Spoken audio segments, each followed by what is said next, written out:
Okay, today we're going to talk about municipal budgets. So these are, and mostly what we're going to be talking about is city budget. Um, so budget, just so we are all on the same page, budget is a political instrument that lays policy priorities against available public resources. And that's an important kind of thing to consider. It specifies the ways and means of providing public programs and services, establishes costs of programs and services. In other words, first of all, it says, okay, this is how we're going to fund programs. The next thing it says is this is how much we're going to fund. Then a budget will establish oversight mechanisms so that the elected government can make sure that the funds are being spent in the ways that the city council has specified. Um, One thing about a budget is that it redistributes income. So it takes money from people and it gives money back to people, but and gives services back to people, but it doesn't necessarily um, give services to people in the kind of amount they paid in. I mean, that's kind of the nature of government is that it's a common good.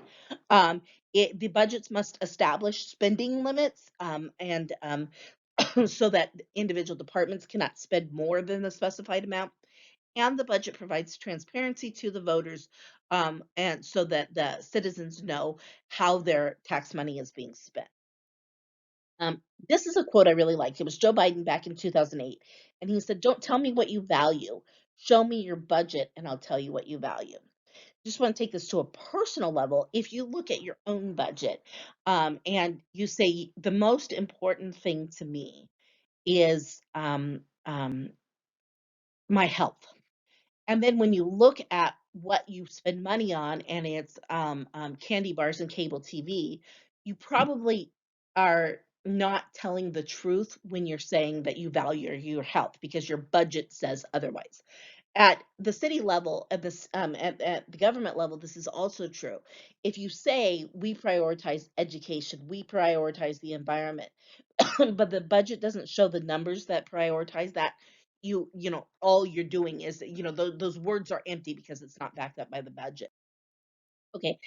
Cities have some very important limitations. So the federal government has a lot fewer limitations on its spending. States have more limitations, and cities have a ton of limitations. First of all, there are certain services that they are mandated to provide. So every city has to provide a police force. And they don't have an option about this. They can't opt out of providing a police force. Most cities have some sort of a state level imposed cap on taxes and fees. This can be anywhere from the stringent Prop 13 requirements in California to state requirements on things like, you can't charge more for services than it costs you to deliver those services. So there are all kinds of caps on how much money cities can raise. Most cities also have balanced budget requirements and aren't able to deficit spend. And then cities have limits of previous commitments. If you've issued a bond, you have to make regular debt payment on it. If you've promised city workers pensions, you have to pay those off even if your own revenue declines. So one of the important things to think about is that pot of services you and I get in a city are delivered by a bunch of different governments.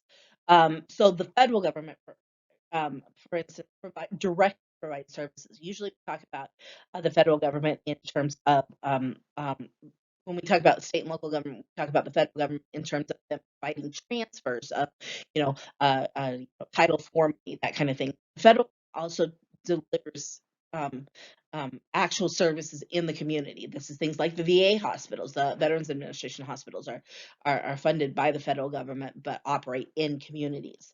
The state governments are responsible for providing the bulk of the services, and to some extent, they actually like physically provide the services. So, for instance, in California, we have the California Exchange, Health Insurance Exchange, that is administered by the state government.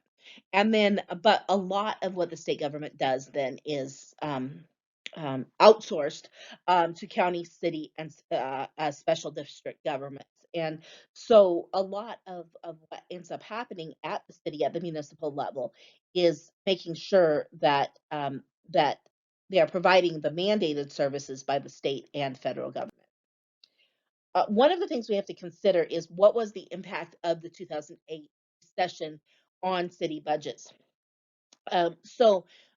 Immediately we saw much lower tax revenue as sales taxes plummeted, and property taxes were reassessed in light of a lower tax base.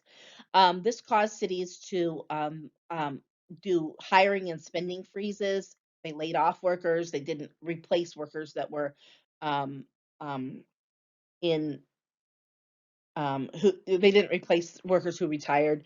They put spending freezes on how much you could spend on specific purposes. They didn't increase the budgets at the rate of inflation, et cetera.